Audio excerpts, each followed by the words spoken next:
Imagine the depths of Siberia, a snow-covered taiga, an old buried tunnel that is not mentioned in any modern maps.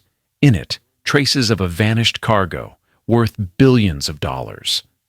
A cargo for which secret operations and political deals were made, and those who tried to get to the truth either disappeared or died under strange circumstances. This story has everything.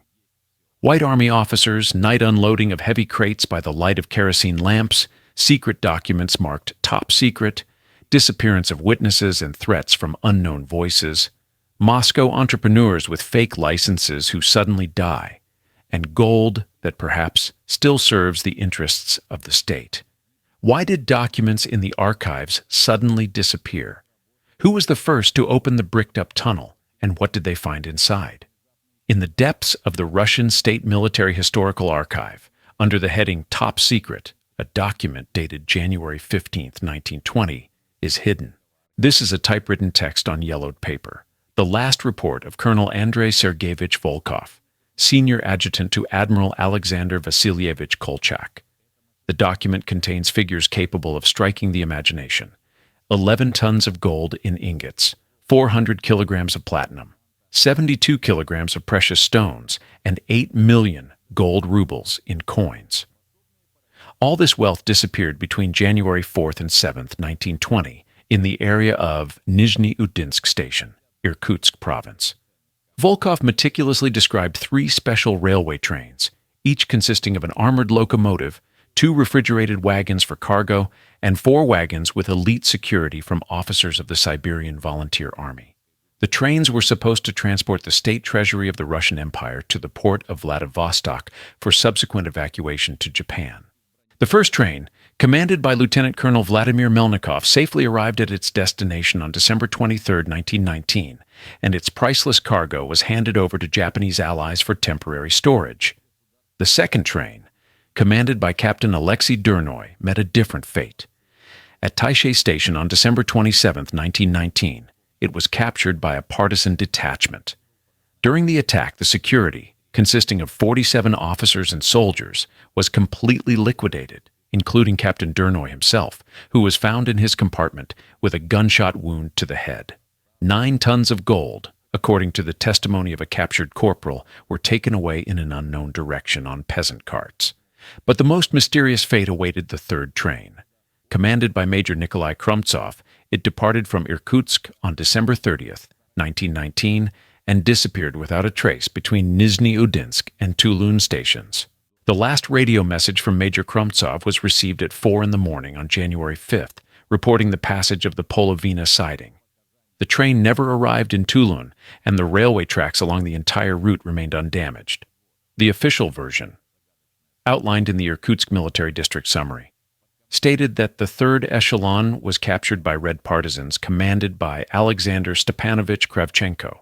However, no document confirming the receipt of this gold into the treasury was found in the archives of the Main Directorate of Militia of the RSFSR, the People's Commissariat of Finance, or the State Bank of Soviet Russia.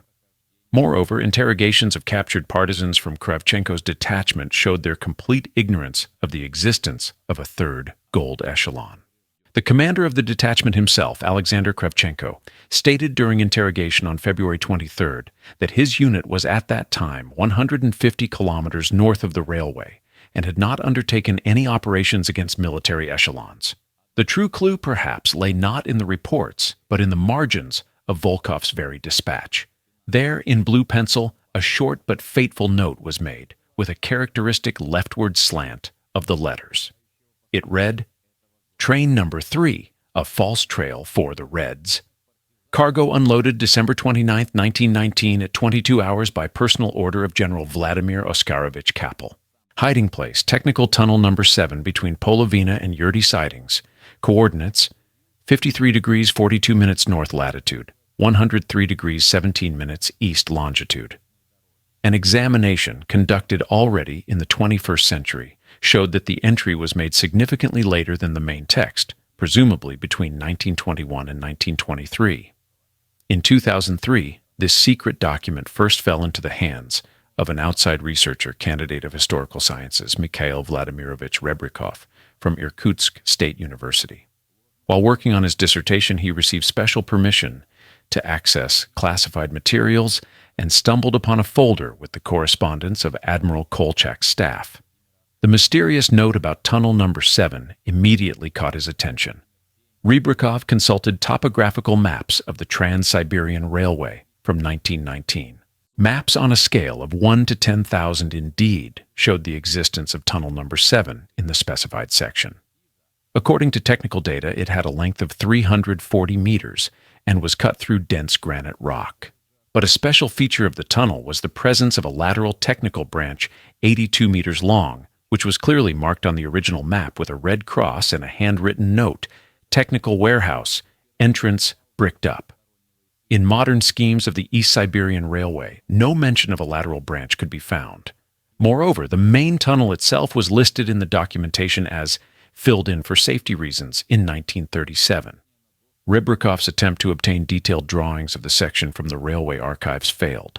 The head of the archive reported that all technical documentation for the period from 1897 to 1940 had been lost during a fire in the main depot of Irkutsk in November 1941.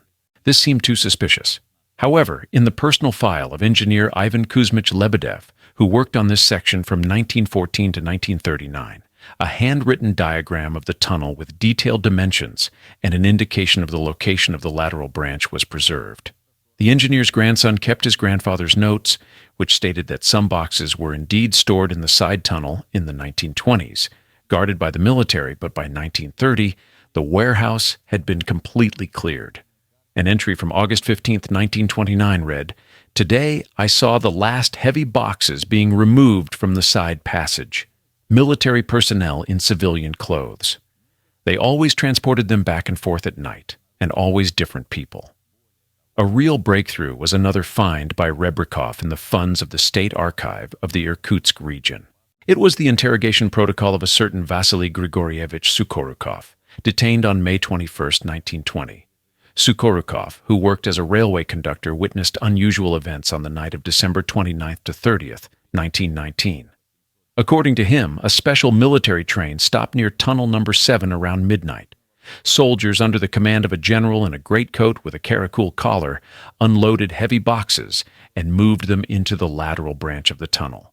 Sukhorukov indicated the exact stop time, 23 hours 40 minutes, and the number of boxes, 112. He even described the general commanding the operation, who limped on his left leg and leaned on a cane with a silver knob. This description exactly matched the appearance of General Vladimir Oskarovich Kapel, who indeed suffered a wound to his left leg and had since walked with a cane. Moreover, Sukhorukov named two officers who supervised the unloading, Lieutenant Colonel Melnikov and Captain Severtsev. A check of the officer lists confirmed their existence. Sukhorikov's further fate remained unclear. According to the resolution, the conductor was released on May 27, 1920. After this date, there are no records of him in the archives. In March 2004, Rebrakov organized the first reconnaissance expedition. The group discovered the western portal of the filled-in Tunnel Number 7. The entrance was blocked with concrete blocks and covered with rubble. However, a geologist determined that the tunnel cavity behind the blockage was preserved. An attempt to organize full-scale excavations ran into a wall of bureaucratic resistance.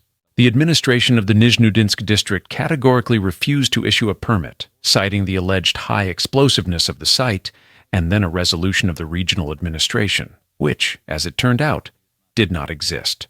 The Deputy Minister of Culture of the Irkutsk region reported that the site was under the control of federal structures and any work required coordination with Moscow.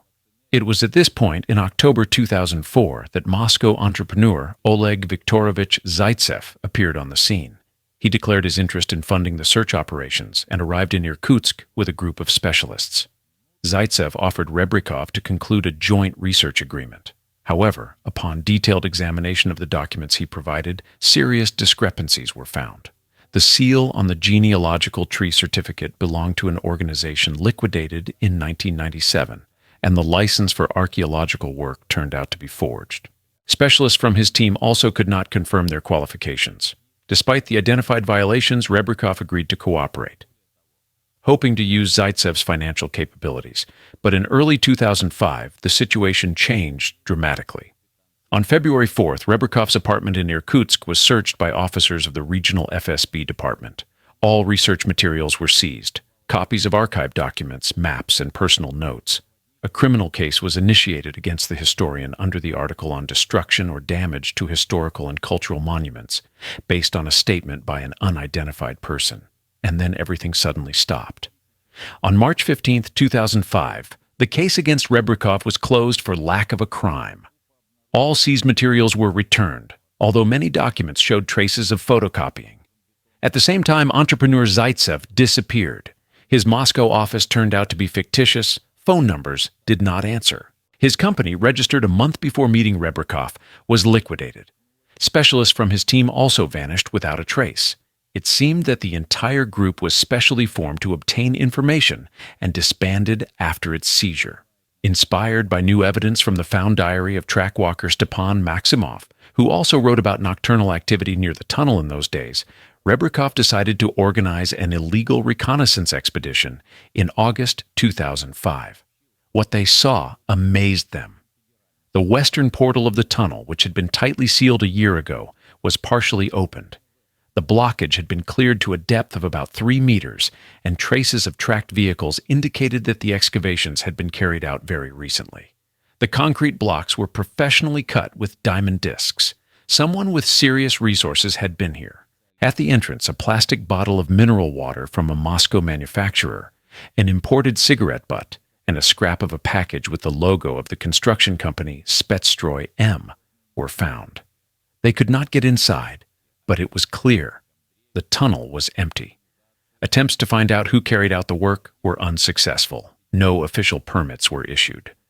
However, through unofficial channels, Rebrukov learned that in July 2005, large transfers from the Moscow company Spetsstroy M to the accounts of 3 Irkutsk shell companies passed through regional banks. The total amount was about $2 million. After receiving the money, the firms ceased operations. One of the recipients, individual entrepreneur Alexei Sergeyevich Karavayev, who lived in the village of Yurty, suddenly became rich, sold his house, and moved to the Krasnodar territory.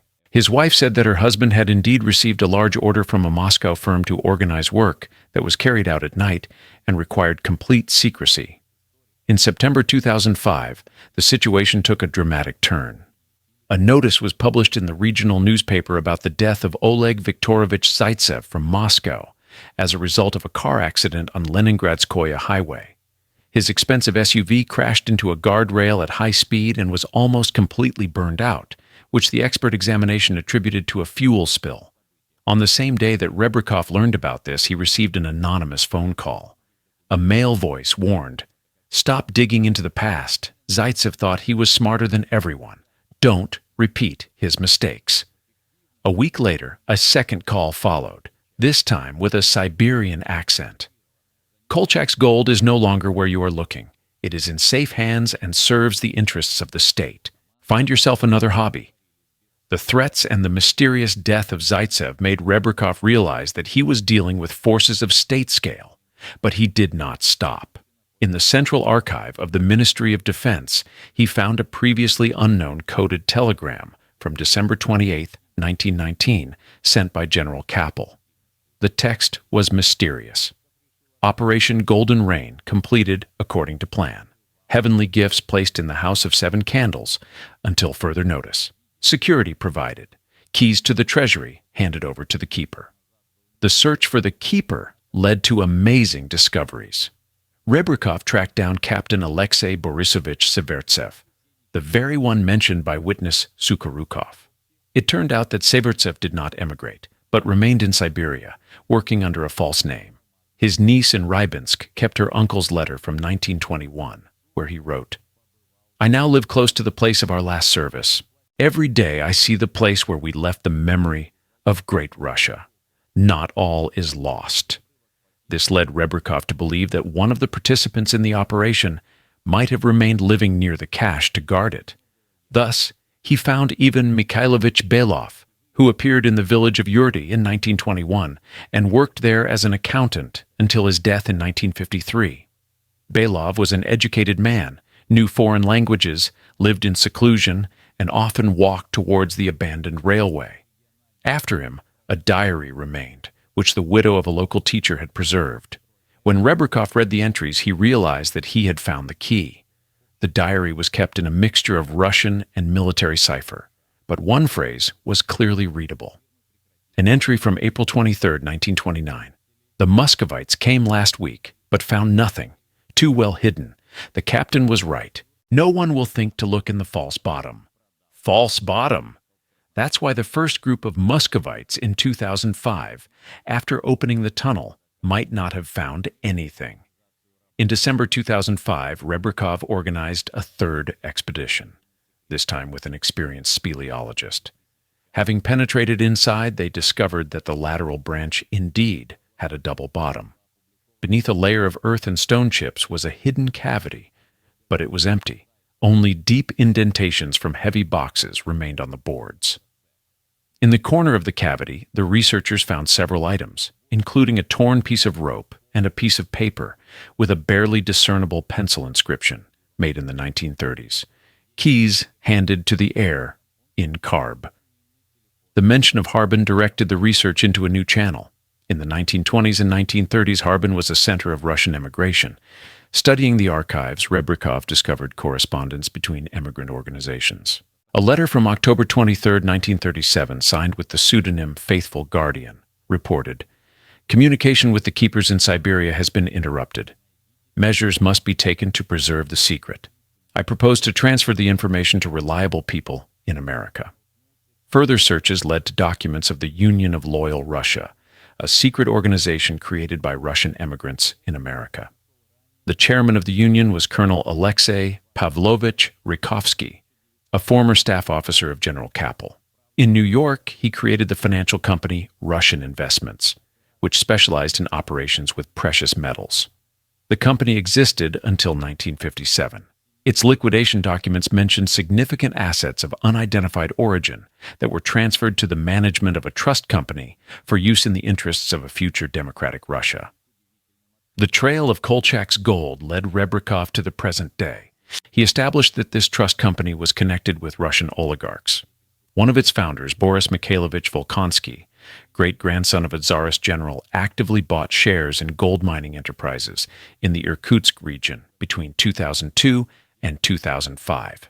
His company, Siberian Gold, acquired controlling stakes in 3 large mines located within a 300-kilometer radius of Tunnel Number 7. Volkonsky's enterprises mined significantly more gold than the explored reserves allowed. In December 2007, the Moscow newspaper Kommersant published an investigation into suspicious operations in the precious metals market. A week after the publication, journalist Andrei Kostylev died after falling from the balcony of his apartment. In 2008, Rebrakov received the last anonymous call.